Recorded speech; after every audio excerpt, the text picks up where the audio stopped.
நல்லது செய்கிற எல்லாருக்கும் நல்லதும் நடக்கிறதில்ல. அதே மாதிரி கெட்டது செய்கிற எல்லாருக்கும் கெட்டதும் நடக்கிறதில்ல.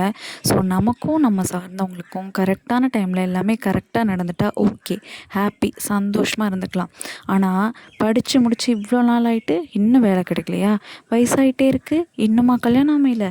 கல்யாணம் ஆகி வருஷம் ஆகிட்டே இன்னுமா குழந்தைல? இப்படிலாம் ஒரு கேள்வியை கேட்டுட்டு இந்த கோவிலுக்கு போ, அந்த பூஜை பண்ணு, இந்தந்த பரிகாரம்லாம் பண்ணு, இதை சாப்பிடு, இடத்த மாற்றுன்னு அவ்வளோ அட்வைஸு. இதில் ஃபேமிலிக்குள்ளே நடக்கிற பாலிட்டிக்ஸ் வேறு. அப்பப்பா, இந்த மாதிரி எந்த கேள்வியும் அட்வைஸும் கொடுக்காமல் இருக்கிறதே நல்லதுன்னு நினைக்கிறேன். எல்லாரையும் சொல்ல, உண்மையாகவே அவங்க மேலே உள்ள கன்சர்னில் சொன்னால் ஓகே, ஏற்றுக்கலாம்.